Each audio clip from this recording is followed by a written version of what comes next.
Pookode veterinary കോളേജിൽ മാത്രമല്ല കണ്ണൂരിലുമുണ്ട് സഖാക്കളുടെ കൊലയറകൾ. കണ്ണൂർ ജില്ലയിലെ ചില പ്രൊഫഷണൽ കോളേജുകളും സാങ്കേതിക വിദ്യാഭ്യാസ സ്ഥാപനങ്ങളും പാർട്ടി ഗ്രാമങ്ങളിലെ ചില സർക്കാർ വിദ്യാലയങ്ങൾ കേന്ദ്രീകരിച്ചാണ് ഉരുട്ടുമുറികൾ പ്രവർത്തിക്കുന്നത്. രാഷ്ട്രീയ എതിരാളികളെയും SFI വിധേയരാക്കപ്പെടാത്തവരെയുമാണ് ഇവിടെ ബലപ്രയോഗത്തിലൂടെ രഹസ്യമായി മാറ്റുന്നത്. SFIക്ക് പുറമെ ഇവരെ ഭേദ്യം ചെയ്യാൻ DYFI നേതാക്കളും CPM പ്രാദേശിക നേതാക്കളും എത്താറുണ്ട്. ഹോസ്റ്റലുകൾക്ക് അനുബന്ധമായാണ് പലയിടങ്ങളിലും ഇത്തരം ഇരുട്ടറകൾ പ്രവർത്തിക്കുന്നത്. ഉപേക്ഷിക്കപ്പെട്ട കെട്ടിടങ്ങൾ, കശുമാവിൻ തോട്ടങ്ങളിൽ ഉണ്ടാക്കുന്ന താൽക്കാലിക ഷെഡുകൾ എന്നിവിടങ്ങളിലൊക്കെ ഇതിനായി മുറികൾ ഒരുക്കാറുണ്ട്. കണ്ണൂർ ജില്ലയിലെ 2 സാങ്കേതിക സ്ഥാപനങ്ങൾക്കെതിരെ ഇത്തരത്തിൽ ആരോപണങ്ങൾ ഉയർന്നെങ്കിലും അതെല്ലാം തന്നെ രാഷ്ട്രീയക്കാർ മുക്കുകയായിരുന്നു ചെയ്തത്. ഇവിടെ ഹോസ്റ്റൽ കേന്ദ്രീകരിച്ച് ദുരൂഹ മരണങ്ങളും നടന്നിട്ടുണ്ട്. ഇതിനെക്കുറിച്ച് അന്വേഷിക്കണമെന്ന് രക്ഷിതാക്കളും ബന്ധുക്കളും പരാതി നൽകിയിട്ടുണ്ടെങ്കിലും പോലീസ് നടപടിയെടുത്തിട്ടില്ല. ഹോസ്റ്റലിൽ ദുരൂഹ സാഹചര്യത്തിൽ ആത്മഹത്യ ചെയ്തത് ഒരു കുട്ടി മാത്രമല്ല. SFIക്ക് മാത്രം പ്രവേശനമുള്ള ക്യാമ്പസുകളിലാണ് തേർവാഴ്ച നടക്കുന്നത്.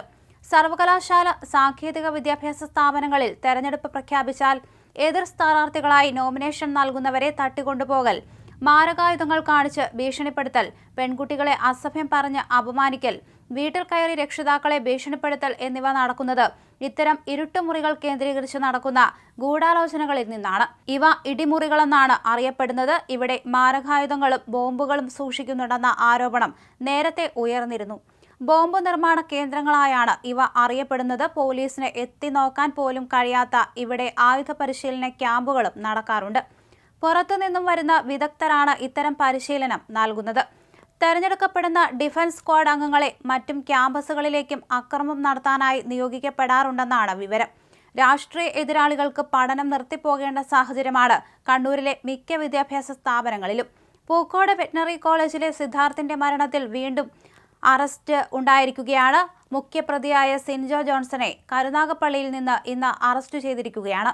ഇന്ന് പുലർച്ചെ സിൻജോ ജോൺസന്റെ ബന്ധുവിന്റെ വീട്ടിൽ നിന്നാണ് അന്വേഷണ സംഘം അറസ്റ്റ് ചെയ്തത്. സിദ്ധാർത്ഥനെ ക്രൂരമായി മർദ്ദിച്ച കാര്യം പുറത്തറിയിക്കാതിരിക്കാൻ സിൻജോ ജോൺസൺ ഭീഷണിപ്പെടുത്തിയിരുന്നു. വിവരം പുറത്തു പറഞ്ഞാൽ തലയുണ്ടാകില്ലെന്ന് ഒളിവിലുള്ള പ്രതി സിൻജോ ജോൺസൺ മുന്നറിയിപ്പ് നൽകിയെന്ന് നേരത്തെ ആരോപണമുയർന്നിരുന്നു. കേസിലാകെ 18 പ്രതികളാണുള്ളത്. നിലവിൽ 11 പേരാണ് അറസ്റ്റിലായത്. 3 പേർ കൂടി കസ്റ്റഡിയിലായിട്ടുണ്ട്. ഇനി 2 പ്രതികളെ കൂടി കിട്ടാനുണ്ട്. വാലന്റൈൻസ് ദിനത്തിൽ സീനിയർ പെൺകുട്ടികൾ മകനൊപ്പം നൃത്തം വച്ചത് സിൻജോയ്ക്കും കൂട്ടർക്കും സഹിച്ചില്ല. മരണത്തെ തുടർന്ന് സിൻജോ ഉൾപ്പെടെ 12 പേരെ കോളേജിൽ നിന്ന് സസ്പെൻഡ് ചെയ്തിരുന്നു. എന്നാൽ ഇവരിൽ ഒരാൾ പോലും പ്രതിപ്പട്ടികയിലില്ല. ഇതിനു പിന്നിൽ ഉന്നത ഇടപെടലുണ്ട്. കേസ് സത്യസന്ധമായി അന്വേഷിച്ച് മുഴുവൻ കുറ്റവാളികളെയും നിയമത്തിന്റെ മുന്നിൽ കൊണ്ടുവരണം, സിദ്ധാർത്ഥിന്റെ അച്ഛൻ പറഞ്ഞു.